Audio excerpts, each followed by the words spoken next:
नमस्कार दोस्तों, India news के इस पॉडकास्ट में आप सभी का स्वागत है और मैं हूं आपके साथ आयुष। और दोस्तों, इस समय हिमाचल की राजनीति में बहुत सारे ऐसे विषय हैं जो आप देख रहे हैं कि इस समय चर्चा का एक केंद्र भी बने हुए हैं। और जब हिमाचल के अंदर विषयों की बात होती है तो जाहिर है कि विपक्ष की भूमिका उसमें बहुत महत्वपूर्ण है। और विपक्ष की आवाज़ को जो उठा रहे शख्स हैं वो आज हमारे साथ इस खास पॉडकास्ट में मौजूद हैं। नेता प्रतिपक्ष हैं और पूर्व मुख्यमंत्री भी रहे हैं, जयराम ठाकुर जी। बहुत स्वागत है सर, सबसे पहले तो जी, आपका। धन्यवाद, थैंक यू। जयराम जी, सबसे पहले तो मैं शुरुआत करना चाहूंगा, चूंकि हमारा पॉडकास्ट है, बहुत सारे जेनजीज हमको देखते हैं। प्रोटेस्ट से ही मैं शुरुआत करूंगा, क्योंकि दिल्ली में जो कुछ हुआ, राजधानी दिल्ली में जंतर मंतर पे जो चीज़ हम लोगों ने देखी, शिक्षा मंत्री को इस्तीफा तक देना पड़ा, और उसके बाद बहुत सारी चीज़ें सोशल मीडिया पर इस समय हैं जिस पर बहुत डिस्कशंस हैं, लोगों के अलग अलग पॉइंट ऑफ व्यू हैं। और अब हम लोग देख रहे हैं कि अलग अलग स्टेट में भी जो हो रहा है प्रोटेस्ट, उस पर भी एक धड़ा खुल करके बोल रहा है। सबसे पहले इस जेनजी के प्रोटेस्ट को आप कैसे देखते हैं, और अब जो इसके बाद हो रहा है उसको आप किस नज़रिए से देखते हैं? क्या ये सब मैनिपुलेट करने के लिए किया गया, या इसके पीछे कुछ चीज़ें जेन्युइन भी काम कर रही थी? देखिए, शुरू के दौर में जो इशू था उसमें नौजवानों का, जो नई जनरेशन के हमारे बच्चे हैं, उनका कंसर्न दिखता था, इसमें दो राय नहीं है। और उस जेन्युइन इशू को लेकर के केंद्र सरकार गंभीरता से काम भी कर रही थी। जैसे ही अगर जो नीट पेपर का लीक होना और उसके बाद जो कदम उठाने के लिए सरकार के वो अधिकार क्षेत्र में जो काम थे, वो तुरंत धड़ाधड़ किए गए, गिरफ्तारियां हुई, उसके बाद सारी चीज़ों को लेकर के कार्रवाई करने की दिशा में आगे बढ़े। लेकिन जब आंदोलन का स्वरूप खड़ा हुआ, लोकतंत्र है, सबको अपनी बात कहने का अधिकार भी है, और जो बात ऐसी लगती है कि जहाँ ठीक नहीं हो रहा है वहाँ नाराज़गी, गुस्सा, ये सारी चीज़ें भी होती है। लेकिन जो खास तौर से जब उस आंदोलन का असली चेहरा सामने आया, जिस तरह से वहाँ पर नए नौजवानों ने, कुछ सबकी बात नहीं मैं कर सकता, सभी जन जी को एक साथ एक नहीं तरह नहीं, से नहीं बिल्कुल लिए सही जा बात सकते। जी। कुछ लोगों का जो है, जिस तरह से जो कुछ नौजवानों का जो है वो वहाँ पर अपना अपना बात करने का तौर तरीका, व्यवहार करने का बात जो तौर तरीका, वो किसी ने भी पसंद नहीं किया और पसंद करने लायक भी नहीं था। ऐसी सूरत में मैं समझता हूं कि जो असली मकसद उस आंदोलन का था वो पीछे रह गया। मकसद कुछ और आगे सामने आ गया, सिर्फ और सिर्फ गाली देना, बदतमीजी के साथ गाली देना, और केंद्र सरकार और मोदी जी के खिलाफ, केंद्र सरकार के खिलाफ, मोदी जी के खिलाफ, भाजपा के खिलाफ उस एजेंडे पर जब काम करना उन लोगों ने शुरू किया, नौजवानों ने शुरू किया, तो उसमें सही तरह से वो लोग जो पीछे थे वो बेनकाब हुए, जो उसकी भूमिका निभा रहे थे। और ऐसे में सोचने का विषय तो आने वाले समय के लिए सबके लिए है कि परिवार में वो माँ बाप भी सचमुच में चिंतित है आज की तारीख में, जिन बच्चों ने इस प्रकार की भाषा का और जिस प्रकार इस्तेमाल से किया। वहाँ व्यवहार किया, जिस तरह के पोस्टर वहाँ पर डिस्प्ले किए, जिसमें गालियाँ प्रधानमंत्री को, उनकी स्वर्गीय माता जी को गालियाँ, किसी को भी गालियाँ जिस भाषा में दी गई, तो शायद वो माता पिता भी अनुभव कर रहे हैं कि हमारे पालन पोषण में कहाँ कमी रह गई। हाँ, लेकिन जयराम जी, उसमें एक चीज़ और हम लोगों ने देखा। प्रधानमंत्री जी आए, पहले तो उन्होंने वीडियो, एक संदेश जारी किया जिसमें उन्होंने इंटरेक्ट किया इंस्टाग्राम पे आकर के, और उसके बाद फिर लास्ट में प्रधानमंत्री ने आकर के लोगों से ये भी अपील करी, क्योंकि बहुत सारे वीडियो ऐसे आने लगे, क्योंकि लोगों का गुस्सा जो दिख रहा था, उसकी वजह से प्रधानमंत्री ने कहा कि हमें उनको माफ़ करना चाहिए। तो ये जो प्रधानमंत्री ने बड़ा दिल दिखाया, इसको आप कैसे देखते हैं, और इसके पीछे की मैसेजिंग क्या है ऐसे देखिए, उस सबसे बड़ी वर्ग के बात लिए? है कि प्रधानमंत्री जी ने कहा ये अपने बच्चे हैं, किसी कारण से ऐसी परिस्थिति हो गई होगी जिसके कारण उन्होंने ऐसा बोल दिया है, चाहे वो गुस्सा रहा, चाहे चाहे संस्कार की कमी रही, कुछ बच्चों में होगी, कुछ तरह के जो है जो बात करने का जो तरीका जो है वो ठीक नहीं था, उचित नहीं था। लेकिन इसका समाधान क्या है?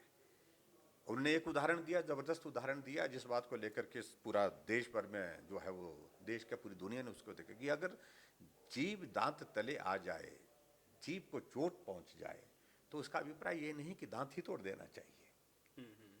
हमें जिम्मेवारी के साथ काम करना है, हमें उन्हें, उन बच्चों को भी समझाना है, आखिरकार बच्चे हमारे हैं। आओ बच्चों, हम आपको माफ़ करते हैं। हम माफ़ करने का विषय ये नहीं कि भाई चलो सारी बातों को छोड़ करके हम आगे देश के लिए, समाज के लिए अच्छा क्या कर सकते हैं, उसके लिए अब लगिए। जी। गलती हो गई, बच्चे हैं, बच्चे हो करके जो है माफ़ करना ही एकमात्र मुझे लगता है कि उचित तरीका था, और उसको किया गया। और ख़ास तौर से जो लोग इस सारी चीज के पीछे इसका भी अभिप्राय बहुत गलत तरीके से लेने की कोशिश, उनको समझना चाहिए। अगर देश के शिक्षा मंत्री ने त्यागपत्र दिया जी। तो सही माने में उस आंदोलन के पीछे जो एक भावना थी, उस भावना का भी प्रधानमंत्री जी ने सम्मान किया और समाधान की दृष्टि से कानून लाया। आज तक के इतिहास का सबसे सख्त कानून नकल के खिलाफ, नकल और पेपर लीक के खिलाफ, कि आने वाले समय में इस प्रकार की घटना ना हो। तो वो कदम उठाने के बाद मुझे लगता है कि और कोई विषय रहना नहीं चाहिए। पेपर लीक एक बार नहीं, अनेकों बार हुआ, कांग्रेस की गवर्नमेंट पे हुआ, बिल्कुल सही कह रहे लेकिन हैं। क्या उन्होंने किया? लेकिन जयराम जी, इसी से रिलेटेड मेरा ये सवाल है। दो तरह के हम लोग देख रहे हैं कि इस समय जो चुनौती हैं वो होती हैं। जो विपक्ष में हैं उनको ये बताना होता है कि जो सरकार है या जो सत्ता पक्ष में बैठे हैं, दरअसल उनकी जो जिम्मेदारी है वो सही तरीके से उसका निर्वहन नहीं कर रहे हैं। एक है परसेप्शन की राजनीति और दूसरा है कि आप डिलीवर क्या कर रहे हैं। क्या परसेप्शन वाले विषय में आपको लगता है कि भारतीय जनता पार्टी थोड़ा सा कहीं पीछे हो जाती है? क्योंकि आप लोगों के पास बताने के लिए, गिनाने के लिए बहुत सारी चीज़ें आप लोग कहते हैं, लेकिन जब हम लोग सोशल मीडिया प्लेटफॉर्म्स को देखते हैं या जब परसेप्शन बनाने वाली बात आती है तो उसमें दिखता है कि जो विपक्ष है आप लोगों का, केंद्र के लिहाज से अगर हम लोग देखें तो वो हावी दिखता है। तो क्या परसेप्शन में थोड़ा सा इसकी स्ट्रेटेजी आपको लगता है कि भारतीय जनता पार्टी को चेंज करने की जरूरत है कि वो बने, मुझे जो कर रहे हैं वो कम से कम दिखे, वो बताएं आप लोग?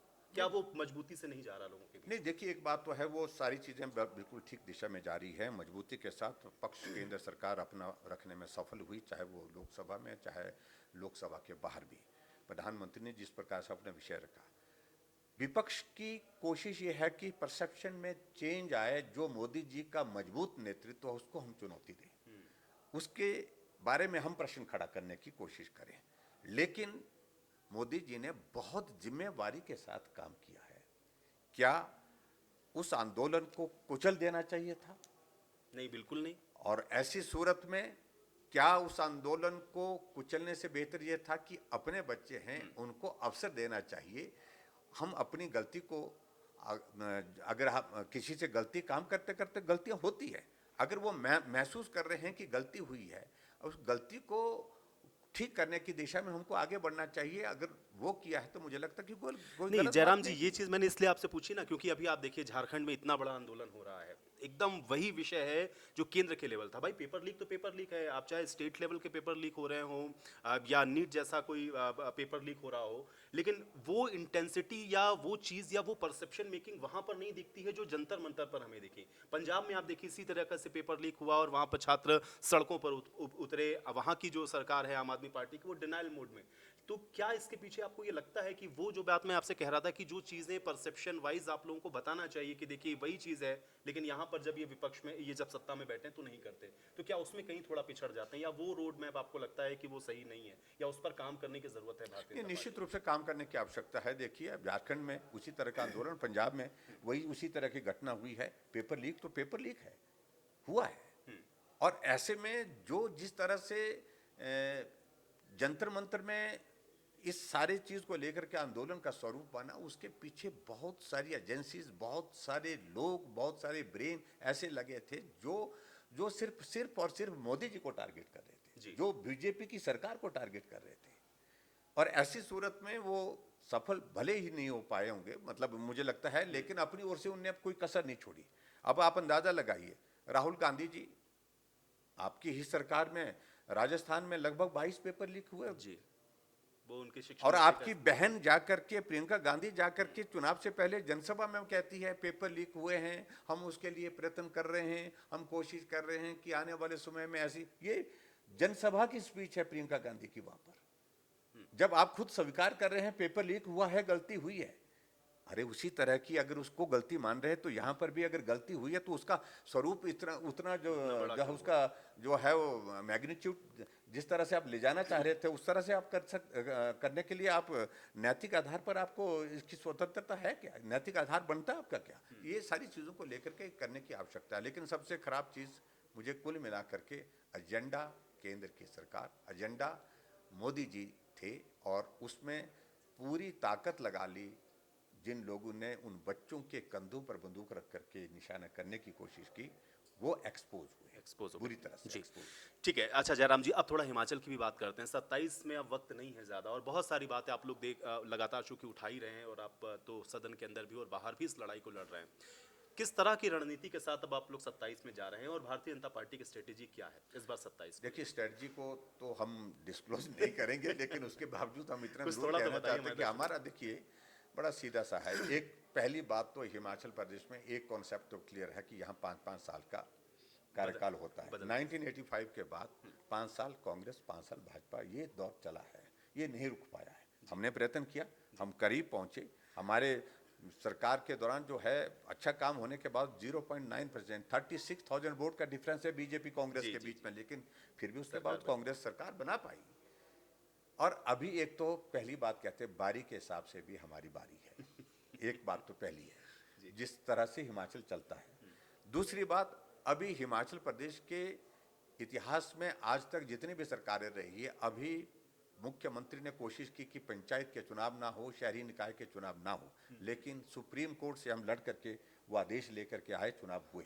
चुनाव का परिणाम ये हुआ कि कांग्रेस को लोगों ने उखाड़ फेंका पंचायती राज के चुनाव में और नगर निकाय के चुनाव। आप अंदाजा लगाइए, 12 जिले हिमाचल प्रदेश में, 12 जिले में से जिला परिषद के 10 जगह अभी तक चुनाव हुए, 2 जगह चुनाव ही नहीं कर रहे, डेट ही नहीं दे रहे।